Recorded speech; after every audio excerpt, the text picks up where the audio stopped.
ചെയ്യാൻ കൊണ്ടുവന്നപ്പോ മറവ് ചെയ്യാൻ വേണ്ടി ദഫൻ ചെയ്യാൻ വേണ്ടി കൊണ്ടുവന്നപ്പോ ഭീമാകാരിയായ സർപ്പം ഖബറിലേക്ക് കടന്നു വന്ന അനുഭവം നമ്മുടെ ഉലമ രേഖപ്പെടുത്തിയിട്ടുണ്ട്. ചിലരൊക്കെ ഇത് ഗ്രാഫിക്സ് വിട്ടിട്ട് ചില ക്ലിപ്പുകളാക്കി വിട്ടിട്ടുണ്ടായിരുന്നു. സത്യത്തിൽ ഇത് ചരിത്രത്തിൽ സംഭവിച്ച ഒരു അത്ഭുതമാണ്. നമ്മുടെ ഇമാമിങ്ങൾ രേഖപ്പെടുത്തിയ സംഭവമാണ്. ഒരു ഖബർ കുഴിച്ചു പാമ്പ്, അത് മൂടി രണ്ടാമത് കുഴിച്ചു അതിലും, മൂന്നാമത് കുഴിച്ചു അതിലും. നിസ്കാരം ഒഴിവാക്കുന്ന ആളുകൾ, ഖാത്തിമത്തെ പേടിക്കണം. നിസ്കാരം ഒഴിവാക്കുന്നവർ മഹാനായ അല്ലാമ ഖുർത്തുബി റഹ്മഹുല്ലാഹ്, ഇമാം ഖുർത്തുബി തങ്ങൾ ഉദ്ധരിച്ചിട്ടുണ്ട്, നിസ്കാരം ഒഴിവാക്കിയ ഒരാളെ മറവ് ചെയ്യാൻ കൊണ്ടുവന്നപ്പോ മറവ് ചെയ്യാൻ വേണ്ടി ദഫൻ ചെയ്യാൻ വേണ്ടി കൊണ്ടുവന്നപ്പോ ഭീമാകാരിയായ സർപ്പം ഖബറിലേക്ക് കടന്നു വന്ന അനുഭവം നമ്മുടെ ഉലമ രേഖപ്പെടുത്തിയിട്ടുണ്ട്. ചിലരൊക്കെ ഇത് ഗ്രാഫിക്സ് വിട്ടിട്ട് ചില ക്ലിപ്പുകളാക്കി വിട്ടിട്ടുണ്ടായിരുന്നു. സത്യത്തിൽ ഇത് ചരിത്രത്തിൽ സംഭവിച്ച ഒരു അത്ഭുതമാണ്. നമ്മുടെ ഇമാമിങ്ങൾ രേഖപ്പെടുത്തിയ സംഭവമാണ്. ഒരു ഖബർ കുഴിച്ചു പാമ്പ്, അത് മൂടി രണ്ടാമത് കുഴിച്ചു അതിലും, മൂന്നാമത് കുഴിച്ചു അതിലും. ഇമാമുമാർ പറഞ്ഞു, നിങ്ങൾ ഭൂമി എവിടെ കുഴിച്ചാലും അവിടെ അത് കാണും, അങ്ങനെ മറവ് ചെയ്തേക്കണം. അവനത് അർഹിക്കുന്നു. നിസ്കാരത്തിന് വരണേ എന്ന് അള്ളാഹുവിന്റെ പള്ളിയിലേക്ക് വിളിച്ചപ്പോ നിസ്കരിക്കാതെ നടന്നിരുന്ന ആളുകൾ ആകെ ഒരു ജുമുഅയെ ജീവിതത്തിൽ ഉണ്ടായിട്ടുള്ളൂ, അല്ലെങ്കിൽ 2 പെരുന്നാള്. ഇതല്ലാതെ 5 നേരത്തെ നിസ്കാരം ഖളാ ആക്കാതെ നിസ്കരിക്കാനുള്ള ഒരു തൗഫീഖ് ഒരു മനുഷ്യനില്ലെങ്കിൽ പേടിച്ചേക്കണം, അവന്റെ ആഖിബത്ത് മോശമാണ്. അള്ളാഹു കാത്ത് രക്ഷിക്കുമാറാകട്ടെ. സഹോദരിമാരെ, ളുഹർ അസ്റിലേക്ക് ജമാക്കുന്ന ഏർപ്പാട് പെണ്ണുങ്ങൾക്കുണ്ടാവും. ളുഹർ ബാങ്കിന്റെ അവസാനം പോയി നിസ്കരിക്കുക. ബാങ്ക് അസ്ർ ബാങ്ക് കൊടുക്കുന്നത് 4 മണിക്കാണെങ്കിൽ 3:45 ളുഹറിന് ഉദു കൊടുക്കുക. എന്നിട്ട് കാത്തിരിക്കാൻ അസ്ർ വരെ കാത്തിരിക്കുന്നു. അസ്റും കഴിഞ്ഞ് ജമ്മ ചെയ്യുന്ന പോലെ സൂരിയായ ജമ്മു എന്നൊക്കെ പറയും. ആ രീതിയിൽ നിസ്കരിക്കുന്ന പെണ്ണുങ്ങൾ ഒന്നുകൂടെ അത് തെറ്റാണെന്നും ഹറാമാണെന്നും പറയാൻ എനിക്ക് ധൈര്യമില്ല. അതങ്ങനെയല്ല, അത് നിങ്ങൾ ചെയ്യുന്ന ജായിസ് തന്നെ. പക്ഷേ നിസ്കാരത്തിന്റെ ഏറ്റവും ശ്രേഷ്ഠമായ സമയമാണ് നിങ്ങൾ ആ പിന്തിച്ചു കളഞ്ഞത്. നിസ്കാരത്തിന്റെ പുണ്യമായ ഒരു നേരമാണ് നിങ്ങൾ നഷ്ടപ്പെടുത്തി കളഞ്ഞത്. നിസ്കാരം അതിന്റെ അവ്വൽ വഖ്തിൽ നിർവഹിക്കാൻ നിങ്ങൾ മുന്നോട്ട് വരണം. എങ്ങാനും ആ നേരത്ത് കുട്ടികൾ കരഞ്ഞോ, അല്ലെങ്കിൽ ഒരു അതിഥി വന്നു, വീട്ടുകാർ വന്നു, ആരെങ്കിലും കുടുംബങ്ങൾക്ക് വീട്ടിലേക്ക് കയറി വന്നു, നിസ്കാരം കളാവൂലേ? ആകെ 10-15 മിനിറ്റ് ഗ്യാപ്പിലായി ഒരുങ്ങുന്നത്. അങ്ങനെയൊക്കെ നിസ്കാരം നഷ്ടപ്പെട്ടു പോകുന്ന അവസ്ഥകൾ അള്ളാഹു കാത്തുരക്ഷിക്കുമാറാകട്ടെ.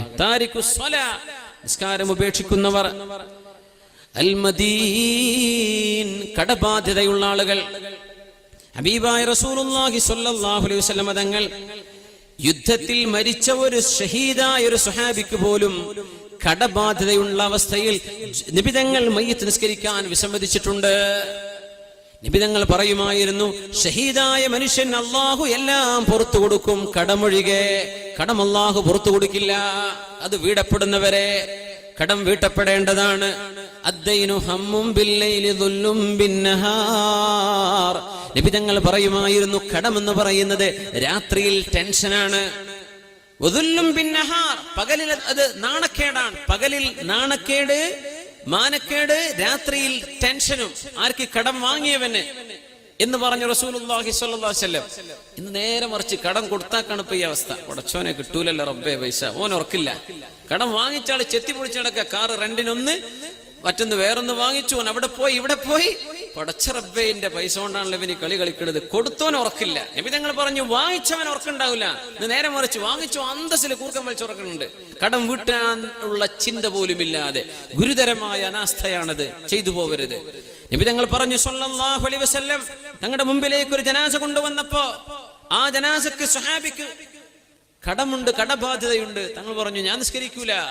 തങ്ങൾ പോയി നിസ്കരിക്കാതെ എഴുന്നേറ്റ് പോയി റസൂലുള്ളാഹി സ്വല്ലല്ലാഹു അലൈഹി വസല്ലം. അതിലാണ് സ്വഹാബികൾ പറഞ്ഞത്, നബിയെ ആ കടം ഞാൻ ഏറ്റെടുത്തോളാം, നബിയെ ഞാൻ വിട്ടിക്കോളാം.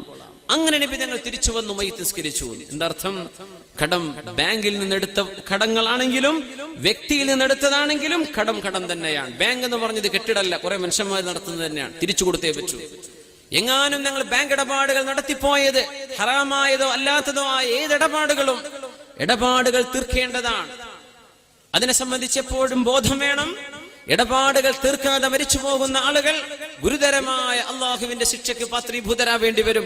അള്ളാഹു കാത്തുരക്ഷിക്കുമാറാകട്ടെ. നബി തങ്ങൾ മയ്യിത്ത് നിസ്കരിക്കാൻ കൂട്ടാക്കിയില്ല എന്നാ പറഞ്ഞത്. അതുകൊണ്ടാണ് വാപ്പയുടെ കടം എത്രയാണെന്ന് വസിയത്ത് എഴുതി വെക്കണം. വാപ്പ തലയിണന്റെ താഴെ വെക്കണം. എവിടൊക്കെ കൊടുക്കാനുണ്ട്. മരിച്ചു കഴിഞ്ഞിട്ട് മെഹ്റാബിൽ നിന്ന് മക്കൾ എഴുന്നേറ്റ് പറയാം, എന്റെ വാപ്പാക്ക് കടമുണ്ടെങ്കിൽ ഞാൻ ഏറ്റെടുത്തു. എവിടെ വാപ്പ കടം കൊടുക്കാനുണ്ട്? നിങ്ങൾ പാറപ്പള്ളിയിൽ ആ ആള് നിസ്കരിക്കാൻ വന്നിട്ടില്ല, ആൾക്ക് പറയാൻ പറ്റുമോ എനിക്ക് വാപ്പ തരാനുണ്ടെന്ന്? വാപ്പയുടെ കടം പിന്നെ എങ്ങനെ അറിയാം? വാപ്പ കടം വാങ്ങിച്ചിട്ടുണ്ട് കാസർഗോഡ് നിന്ന്, അയാൾ ഉണ്ടാവോ നിസ്കരിക്കാൻ? അയാൾ കേൾക്കുന്നുണ്ടോ ഇത്? പടച്ചോനെ എന്റെ പൈസ തരാതെ മരിച്ചു പോയല്ലോ. ഹക്കടപാടുകൾ ബാക്കിയാണെങ്കിൽ ഖബറിൽ അത് തീ പടർന്ന് പിടിച്ച് ആ മനുഷ്യനെ ശിക്ഷിച്ചു കൊണ്ടിരിക്കുമെന്ന് പരിശുദ്ധ ഹബീബ് സ്വല്ലല്ലാഹു അലൈഹി വസല്ലം. അതുകൊണ്ട് പേടിക്കേണ്ട വിഷയങ്ങളാണ് കടബാധ്യത, സാമ്പത്തികമായ ശുദ്ധി, പലിശ ഇടപാടുകൾ, ഏർപ്പാടുകൾ നിർത്തിവെക്കണം. അല്ലാഹു തആല ഇതിനൊക്കെ നമുക്ക് തൗഫീക്ക് നൽകുമാറാകട്ടെ. നിസ്കാരം ഒഴിവാക്കുന്ന അവസ്ഥകൾ ഉണ്ടാകരുത്. ഇതൊക്കെ സൂഉൽ ഖാത്തിമ, വളരെ മോശപ്പെട്ട ഖാത്തിമത്ത് വരുത്തി വെക്കും. അള്ളാഹുവിന്റെ കാവലിന് വേണ്ടി ദുആ ചെയ്തോളൂ. അള്ളാഹു നമ്മുടെ ആഖിബത്ത് നന്നാക്കി തരുമാറാകട്ടെ. മരിക്കുമ്പോൾ ചിരിക്കുന്നതാണ് ഈമാനിന്റെ അടയാളമെന്ന് നമ്മൾ സൂചിപ്പിച്ചു. മരിക്കുന്ന നേരത്തെ ചിരിച്ച് മരിക്കാൻ പറ്റുന്നത് മരിച്ചു കഴിഞ്ഞിട്ട് ചിരിച്ചവരുണ്ട്. മരിച്ചു കഴിഞ്ഞിട്ട് ചിരിച്ച മഹാന്മാരുണ്ട്. സുബ്ഹാനല്ലാഹ്. മഹാനായ ഇമാം അബൂ നഈം റഹ്മത്തുള്ളാഹി അലൈഹി അവരുടെ പ്രസിദ്ധമായ കിതാബ് ഹില്യയിൽ രേഖപ്പെടുത്തിയിട്ടുണ്ട്.